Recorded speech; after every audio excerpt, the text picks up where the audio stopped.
Hello SSC 27 batch, তোমরা যারা topper হওয়ার জন্য বসে আছো, এই টপার হওয়ার পেছনের মূল কাহিনীটা আসলে কি? কারা আসলে টপার হয়, কারা কিংবা ঢাকা বিশ্ববিদ্যালয়ে চান্স পায়, কারা ভালো জায়গায় যাইতে পারে, কারা পাবলিক বিশ্ববিদ্যালয়ে চান্স পায়, কারা জিপিএ 5 পায়, তাদের মধ্যে কিছু কমন হ্যাক আছে। এই কমন হ্যাকগুলো নিয়ে ইনশাআল্লাহ আমি তোমার সাথে আজকে আলোচনা করব। ফার্স্ট অফ অল হচ্ছে কি, যারা টপার হয় তারা সবসময় কিছু ইউনিক জিনিস তাদের মধ্যে ডেভেলপ করে নেয়।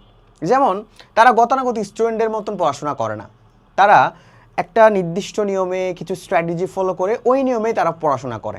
তুমি দেখবা গতানুগতিক স্টুডেন্ট আসলে 3 ধরনের। দেখো স্টুডেন্ট হচ্ছে আসলে 3 ধরনের। কিছু হচ্ছে ভাইয়া টপ, হ্যাঁ, কিছু হচ্ছে মিডল, হ্যাঁ, কিছু হচ্ছে লোয়ার। ওই যে আমাদের ম্যানেজমেন্টের কিসের মতন বলো তো, স্তরের মতন। এই যে যারা টপ হয় বা টপার হয় তাদের কিছু নির্দিষ্ট স্ট্র্যাটেজি আছে যেগুলা বাকিরা আসলে জানতে পারে না। তো এই স্ট্র্যাটেজিগুলো তুমি যদি এখন থেকে ফলো করো, তুমিও একজন ভালো টপার হইতে পারবা। নাম্বার 1 হচ্ছে গিয়ে চ্যাপ্টার প্রায়োরিটি র্যাঙ্কিং। দেখো যারা ভালো করে তারা আসলে সব পড়ে না। তুমি একটা জিনিস খেয়াল করবা, যারা ভালো স্টুডেন্ট বা যারা টপ করে ওরা কিন্তু র্যাঙ্ক করে নেয়, প্রায়োরিটি দিয়ে দেয়। হ্যাঁ, প্রায়োরিটি যখন দিয়ে দেয় একটা চ্যাপ্টার থেকে অনেক কিছু বাদ পড়ে যায়। দেখো একটা চ্যাপ্টারে কিন্তু সব টপিক ইম্পর্টেন্ট না।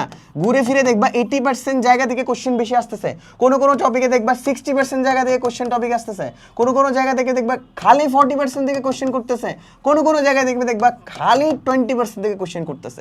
এই প্রায়োরিটিটা যারা বুঝে যায় তারা টপার হয়, যারা বুঝে টুকটাক বুঝতে পারে ওটা মিডল হয়, আর যারা একদমই বুঝে না তারা লোয়ারে চলে যায়। সো চ্যাপ্টার প্রায়োরিটি করতে হবে। চ্যাপ্টারের মধ্যে কিছু চ্যাপ্টারের হাই প্রায়োরিটি দিবা, কিছু চ্যাপ্টারের টপিকের মধ্যে লো প্রায়োরিটি দিবা, হ্যাঁ, কিছু মডারেট দিলে চলে, হ্যাঁ, কিছু মডারেট দিলে চলে। ওকে, এরপর হচ্ছে একটা চ্যাপ্টার একটা স্টোরি। যেমন আমি যখন ম্যানেজমেন্ট ধারণাটা পড়াই তখন হচ্ছে এই ম্যানেজমেন্টের ধারণাটা পুরোটা একটা গল্পের মধ্য দিয়ে পড়ায়। এই যে পরিকল্পনা, সংগঠন, কর্মসংস্থান, নির্দেশনা, প্রেষণা, সমন্বয়, নিয়ন্ত্রণ, এই প্রত্যেকটা জিনিস একটা গল্পের মধ্য দিয়ে আমি স্টাবলিশ করেছি। এটা কিন্তু আমি নিজে নিজে স্টাবলিশ করিনি বা আমাকে কেউ শিখিয়ে দেয়নি। আমি যখন ওই চ্যাপ্টারটা পড়তাম এটাকে আমি নোমেনিক টেকনিক দ্বারা মনে রাখার চেষ্টা করতাম যে এটার সাথে আমার রিয়েল লাইফের সাথে কি ম্যাচ করে, হ্যাঁ, আমার রিয়েল লাইফের সাথে এটা কীভাবে ম্যাচ করে। তো এই যে রিয়েল লাইফের সাথে যেটা ম্যাচ করে সেটা আমি একটা স্টোরি বানাইতাম। হ্যাঁ, কোনো একটা চ্যাপ্টার পড়তেছো সেটার সাথে তুমি যখন থিওরিটিক্যাল চ্যাপ্টারের ক্ষেত্রে এই স্টোরিগুলা বানানো যায়। ঠিক আছে, এরপর হচ্ছে ফাইনম্যান শর্টকাট মেথড। এটা আমি আমার ইন্টার লাইফে অনেক ফলো করেছি। ফাইনম্যান হচ্ছে গিয়ে ভাইয়া তুমি যেই টপিকটা পড়াশোনা করতেছো সেটা আরেকজনকে শেখানোর চেষ্টা করো, এটা কিন্তু অনেক ইমপ্রুভমেন্ট করবে। আমি আমার বন্ধুদেরকে আইসিটি পড়াইতাম, আমার ব্যাচমেটদেরকে আমি ফিনান্স পড়াইতাম, তারপর হচ্ছে আমি অ্যাকাউন্টিংও পড়াইতাম। ইংলিশ পড়াইতে পারতাম না, ইংলিশ আমি একটু কম পারতাম। তো সেক্ষেত্রে হচ্ছে আমি 3টে সাবজেক্ট পড়াইতাম, আরেকজন ইংলিশে ভালো ছিল সে ইংলিশ পড়াইতো। তো ফাইনম্যান টেকনিক মানে হচ্ছে ভাইয়া তুমি যেই জিনিসটা পড়তেছো সেটা আরেকজনকে পড়ানোর চেষ্টা করো। সেটা তোমার বন্ধু হোক, হ্যাঁ, সেটা তোমার কলেজমেট হোক, সেটা কিংবা তোমার কাজিন হোক, যে কোনো কাউকে পড়াও। এটা কিনা অনেক ইম্পর্টেন্ট ফ্যাক্ট একটা, কারণ এটা আমি আমার ইউনিভার্সিটি লাইফেও আমি অলরেডি ইমপ্লিমেন্টেশন করি।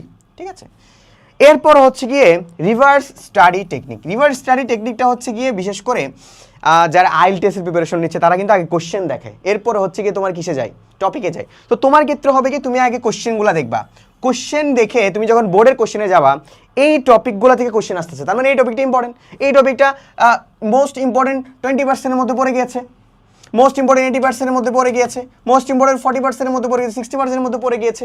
যখন তুমি এটা আইডেন্টিফাই করতে পারো তখন তোমার টপিকটা ধরতে হেল্প করবে, কারণ প্রত্যেকটা বোর্ডের একটা ট্রেন্ড আছে, একটা স্টাইল আছে। প্রতি বছর দেখবো এখান থেকে কোশ্চেন হচ্ছে। বোর্ডের ট্রেন্ডটা খুব সহজে চেঞ্জ হয় না, বোর্ডের ট্রেন্ডটা প্রায় সময় সেমই থাকে। হ্যাঁ, 5-6 বছর পর একবার চেঞ্জ হয়, 5-6 বছর পর। ওকে, তাও আংশিক। এরপর হচ্ছে তোমার স্টাডি, ডেইলি স্টাডি করতে হবে ভাই। ডেইলি স্টাডির মধ্যে ভাইয়া কোয়ালিটেটিভ স্টাডি করতে হবে, শুধু কোয়ান্টিটিতে ফোকাস করতে হবে না। আমার এক বন্ধু 16 ঘন্টা পড়াশোনা করতো, সে কোনো জায়গায় চান্স পায় নাই, এসএসসিতে প্লাস পায় নাই, পাবলিক ইউনিভার্সিটিতে চান্স পায় নাই, প্রাইভেটে পড়াশোনা করতেছে। তো 16 ঘন্টার তো কোনো দাম নাই। আরেকজন 5 ঘন্টা পড়াশোনা করে সে পাবলিক ইউনিভার্সিটিতে পড়াশোনা করতেছে, ঢাকা ইউনিভার্সিটিতে পড়াশোনা করতেছে, এসএসসিতে প্লাসও পেয়েছে, কোচিংও টপ করেছে। ঠিক আছে, এরপর হচ্ছে টাইম ম্যানেজমেন্ট। একটা নির্দিষ্ট সময়ের মধ্যে তোমাকে পড়াশোনা করতে হবে, অতিরিক্ত সময় নষ্ট করা যাবে না। সোশ্যাল ডিস্ট্রাকশনগুলো কমাইতে হবে। বন্ধুবান্ধবদের সাথে এই 8-9 মাস বা 10 মাস একটু বন্ধুবান্ধব থেকে একটু দূরে থাকবা। বন্ধুবান্ধব লাগবে যেগুলো তোমাকে হেল্প করবে। যে 4-5 জনের সার্কেল, আমার যে 4-5 জনের সার্কেল ছিল প্রত্যেকেই ডাবিয়ান, হ্যাঁ, যে 4-5 জনের সার্কেল ছিল প্রত্যেকে A+ পেয়েছে। তো এরকম 4-5 জনের একটা সার্কেল বানাও, এটা তোমাকে হেল্প করবে। ওরকম আবার ওই লেভেলের সার্কেল হইতে হবে, তোমার লেভেলের, ঠিক আছে? তো তোমাদের যাদের প্রিপারেশনের অবস্থা ভালো না এবং তোমরা চাইতেছো যে নিজেকে আরও বেশি ডেভেলপ করবা বা নিজেকে আরও টপার লেভেলে নিয়ে যাবা, তোমাদের জন্য আমাদের একাডেমিটা অ্যাডমিশন কোর্স। এখানে কি করেছে আমরা, এখানে আমাদের একাডেমিটা গুছিয়ে দিয়েছি, অ্যাকাউন্টিং, ম্যানেজমেন্ট, মার্কেটিং, ফিনান্স প্রত্যেকটা সাবজেক্ট গুছিয়ে দেওয়া আছে এবং সাথে আমাদের অ্যাডমিশনের সম্পূর্ণ গাইডলাইন দিয়ে দেওয়া হয়েছে। তাই কোর্সে ভর্তি হওয়ার জন্য এখনই ভিজিট করো হালকা স্ট্রিম ওয়েবসাইট। আসসালামু আলাইকুম।